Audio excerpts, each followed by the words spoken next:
A atração a seguir é recomendada para todas as idades.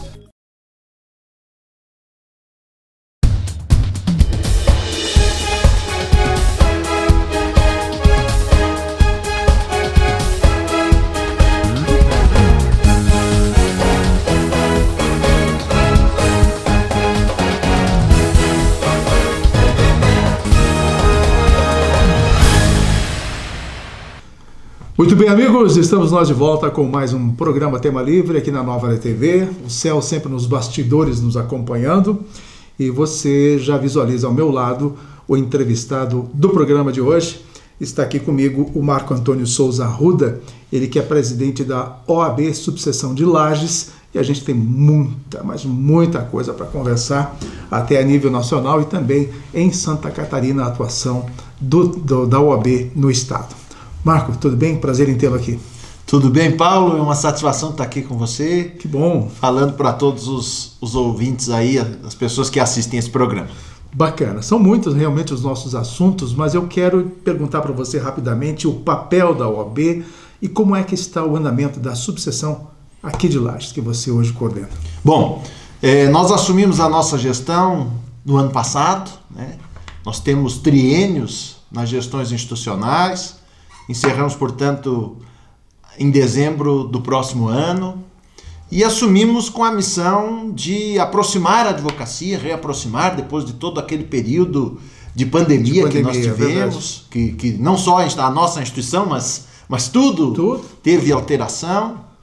E então reaproximar a advocacia. Até porque teve eleição também da OAB Santa Catarina com a novidade de uma mulher na presidência. Isso, a primeira mulher eleita, né? Isso, a doutora Cláudia Prudêncio. E com a missão também de aproximar a advocacia da comunidade. Isso vem da própria Constituição Federal. A OAB é a defensora da República, é a defensora da democracia, é a defensora da liberdade e é a casa da cidadania. E de que forma vocês estão conseguindo fazer essa aproximação, Marcos? E aí com esse discurso de aproximação, de união, nós estamos conseguindo efetivar, né? Tanto que nós montamos nessa gestão o maior grupo de trabalho da história da OAB Lages. Estamos hoje com 52 grupos de trabalho, que são por áreas, então nós chamamos esses grupos de comissões. Nós temos 52 comissões diferentes. 52 comissões. Isso significa que eu tenho ligado à minha diretoria, ao meu conselho, que já é composto de 40 colegas, mais 52 presidentes de comissões, 52 vices, 52 secretários e mais os membros. Nós temos hoje um número superior a 400 colegas dos 12 municípios que compõem a nossa subseção, a subseção Lages, dentro da instituição, de um total aí de aproximadamente 1.300 advogados e advogadas. Então nós temos um terço, praticamente, né, nos auxiliando nas atividades diárias. Olha que bacana. Minha filha, inclusive, logo será advogada, viu? Já está na sexta fase, acho que talvez você seja até aluna. Mas depois a gente conversa. Da Uniplac. Então ela estuda lá na Uniplac. Mas a gente conversa depois, é só para a gente quebrar um pouco. Mas, enfim, esse trabalho todo que vocês estão desenvolvendo, a gente entende que essas subseções, essa aproximação com a sociedade, com a comunidade lagiana e serrana, quais são os resultados até agora conseguidos, então, Marco? Bom, primeiro que a nossa instituição, acho que isso é importante frisar, ela é uma instituição apartidária e ela é uma instituição que, da nossa própria profissão, da advocacia, é uma instituição e uma profissão que visa a discrição, a sobriedade, né? Então a gente faz isso normalmente em silêncio. Algumas atividades, claro, a gente noticia, a gente informa os próprios colegas nas nossas redes sociais, mas tudo isso sem visar muito uma exposição, né? Logicamente. E é muito importante essa nossa conversa para que as pessoas saibam um pouco do que a gente está fazendo. Esses nossos grupos de trabalho auxiliam a diretoria e o conselho da subseção em diversas frentes, né? Alguns especificamente com atividades para aprendizado, para cuidado da saúde, para cuidado do bem-estar, para eventos festivos, né? Que a confraternização também é importante do próprio advogado, e outras comissões, eventos na própria comunidade, né? Nós fizemos no final do ano passado, um exemplo, uma atividade de cidadania com cerca de 30 instituições públicas e privadas do município de Lages, numa escola, num bairro carente da nossa cidade. Isso é uma atividade diferente. Em março agora repetimos, com um outro formato, mas repetimos, né? Agora a nossa comissão da UAB Vai à Escola está organizando um concurso de redação com algumas escolas do Sistema Municipal de Educação. Vamos recebê-los na nossa instituição com um café, cerca de 78 crianças de diversas escolas que serão premiadas, né, que estarão concorrendo. A gente vai receber eles lá com as suas famílias para um café e também para a entrega dessa premiação. Porque a gente entende que isso é importante, esse estímulo, esse incentivo. Eu né? nunca soube desse tipo de atividade. Interessante. Mas nós temos também outras áreas. Nós temos Comissão da Saúde acompanhando aí várias situações do município que a gente não divulga, mas que a gente acaba acompanhando, participando. Estamos com os embrólios da UPA, então isso tudo eles acompanham. Uma das nossas missões foi ampliar a nossa participação nos conselhos municipais, sejam eles ligados ao poder público ou não ligados ao poder público. Nós já tínhamos, por exemplo, a presidência do Fórum das Entidades Empresariais, sim. Dr. Jefferson, sim. ocupa uma vaga da OAB. Olha aí. Né? Agora nós adquirimos mais aí participação em 6 conselhos, também do Fórum das Entidades Civis. Olha aí, entidade nós temos hoje, também não tínhamos, né, a presidência do Conselho de Igualdade Racial. Então nós estamos agindo em diversas frentes, em todas essas áreas do conhecimento do advogado. Isso também é por 2 razões. Primeiro, porque o advogado é um formador de opinião, né? E a gente incentiva, então, essa participação, até pelo conhecimento específico da legislação que nós temos.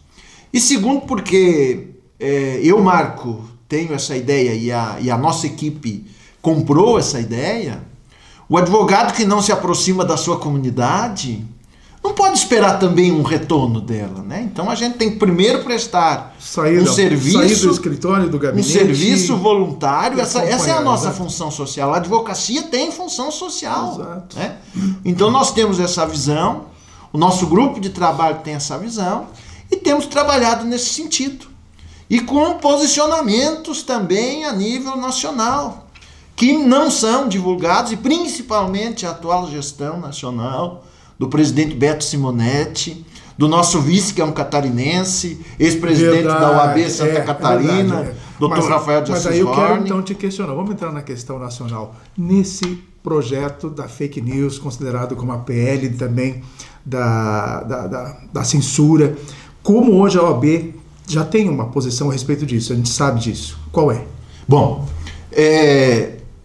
primeiro, então, dizer que a OAB não faz alarme porque não é partidária. Né? Nós não estamos a favor de nenhum lado. Né? Nós não podemos. O advogado, no dia a dia, tem sua posição, é cidadão, vota, se posiciona. Mas institucionalmente, não.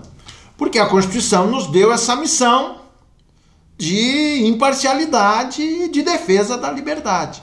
E quando nós falamos em PL 2030...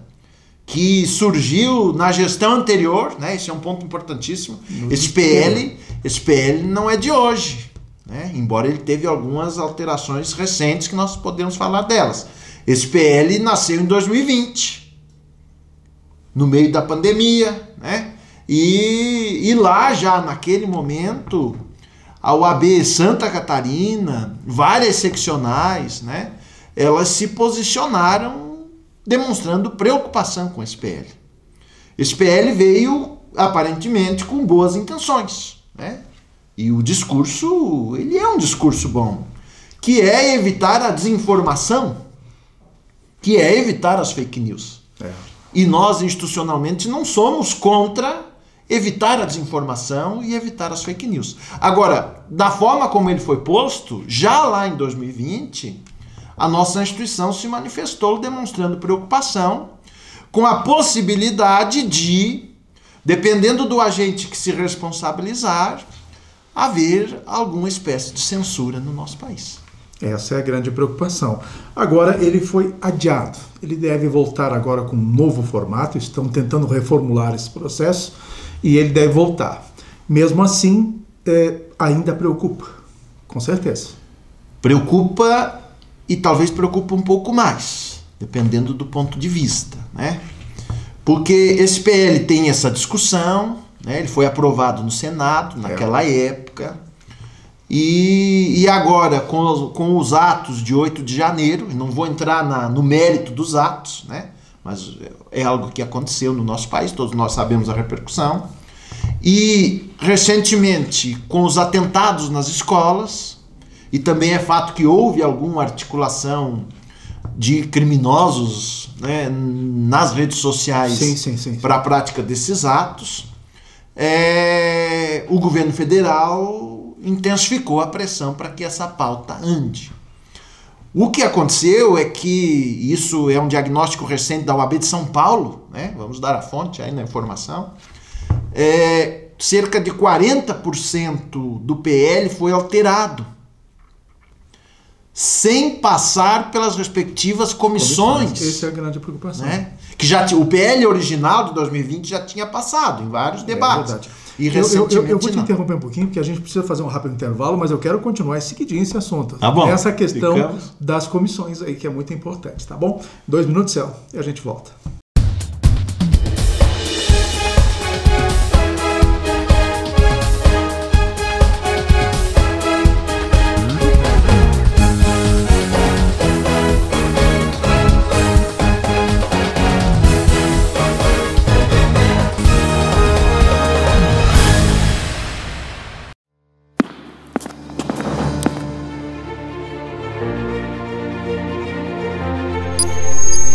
Se você busca segurança, qualidade e agilidade no serviço de transporte, conheça a transportadora Zappellini. Levamos de norte a sul do país a sua carga em caminhões modernos e com profissionais qualificados. Transportadora Zappellini, transportando com qualidade e segurança para as melhores empresas do Brasil.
Muito bem, amigos, de volta então com a segunda parte do nosso programa Tema Livre. Minha entrevista é com o presidente da subseção de Lages da OAB, o Marco Antônio Souza Arruda. Marco, no primeiro bloco a gente estava conversando sobre essa questão ainda do projeto da PL das fake news e que não passou pelas comissões, uma questão que quebrou praticamente a ordem dentro do Congresso.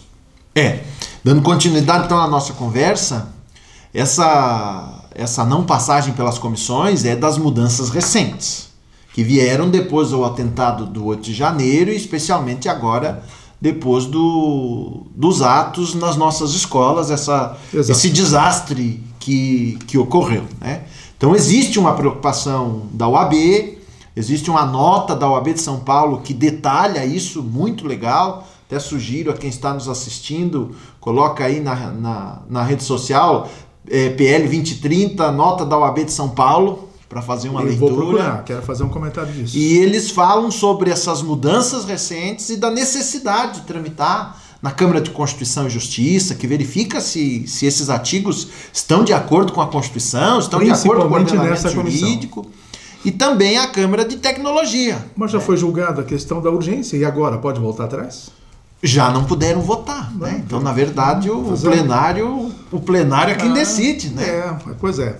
Bem complicado. Mas há também, eu quero conversar contigo, há uma insegurança jurídica hoje nacional. Como a OAB hoje está se portando diante de tudo isso, até porque ela está sendo cobrada, e muito pela sociedade. A OAB tem atuado muito na questão de bastidores, né? Até para não gerar uma interpretação de que nós temos um lado A, um lado B. Então a gente vai fazendo visitas, vamos indo, um trabalho quase de formiguinha, mas que tem gerado alguns resultados aí a nível nacional, estadual e também local nesse nosso trabalho, nas nossas comissões. Com relação à segurança jurídica, também é nossa preocupação a questão do próprio PL 2030. Com 3 pontos que eu destacaria como principais. Quais são?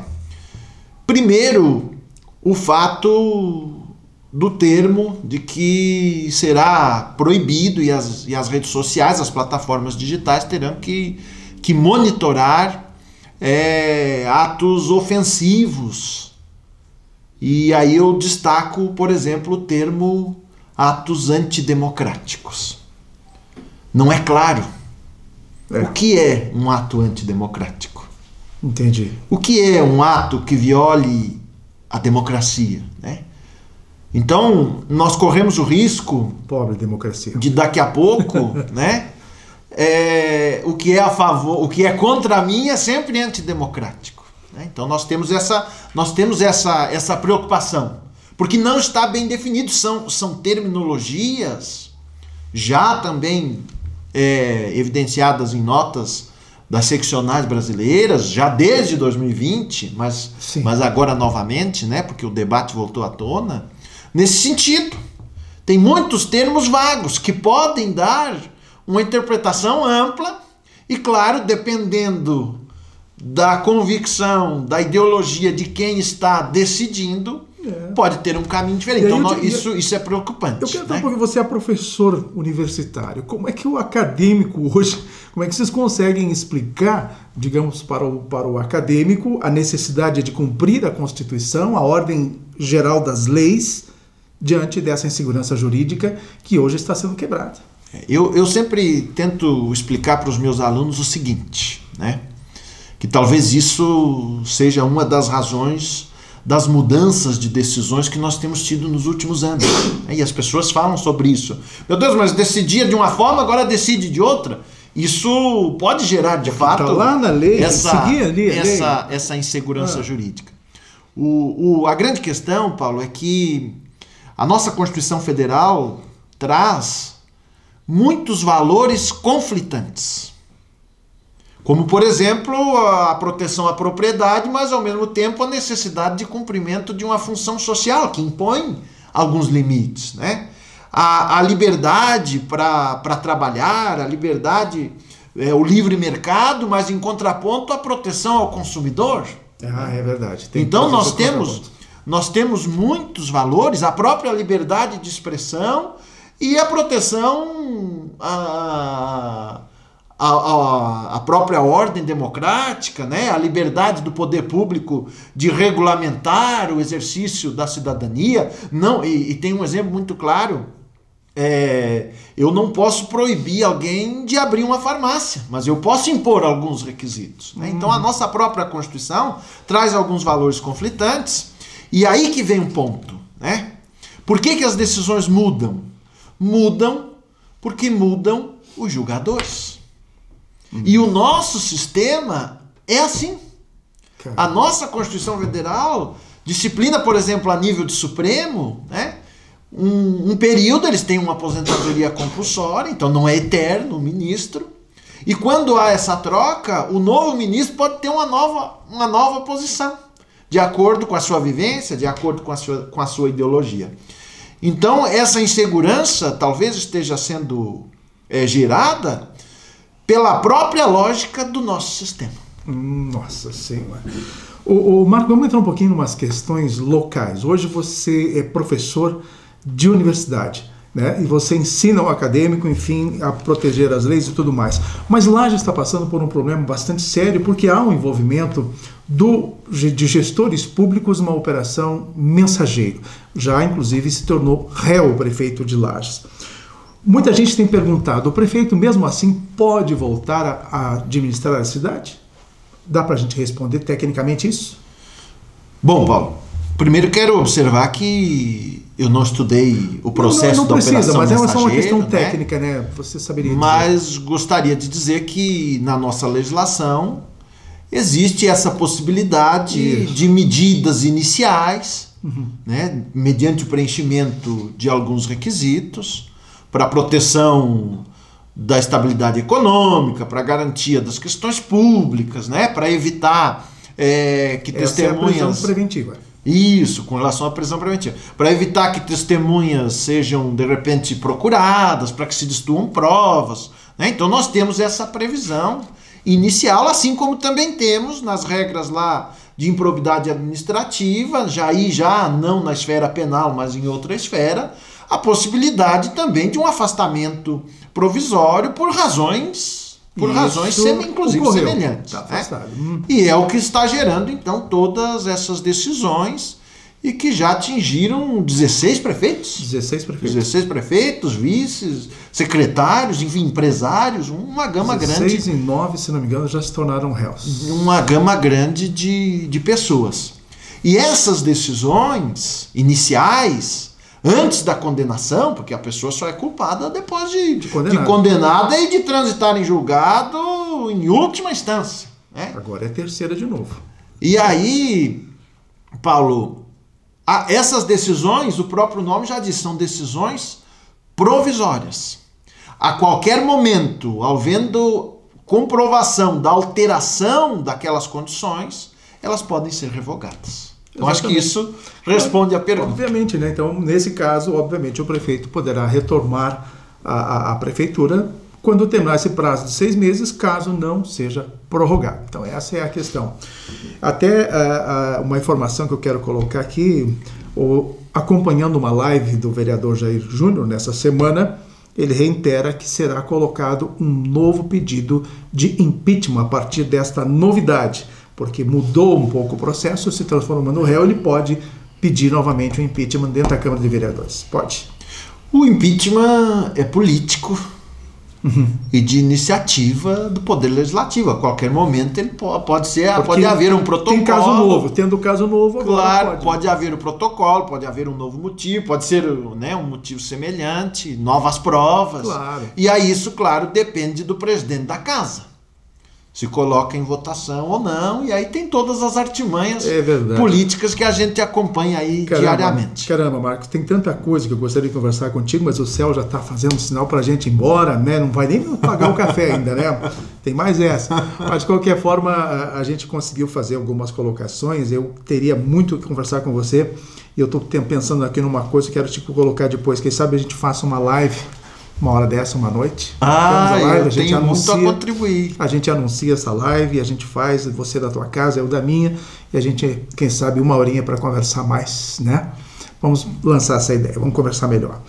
Mas, Marco, obrigado pela tua participação, acredito que tenhamos contribuído muito com as tuas informações, e como eu disse, haveria muito mais a lhe perguntar, porque eu estou assim me coçando para perguntar algumas coisas, mas não tem tempo, e também você talvez pudesse ficar melindrado em responder, né, nessa questão. Tá bom, meu amigo? Foi um prazer. Eu agradeço, né, em meu nome, em nome da UAB também, por poder estar aqui apresentando um pouco do nosso trabalho e falar um pouco aí do nosso posicionamento. Mas vamos combinar, mais adiante vamos conversar de novo. E fico à disposição. Da mesma forma. Amigos, assim nós encerramos mais um Tema Livre aqui na Nova Era TV, e se Deus quiser, na semana que vem a gente está de volta. Até lá.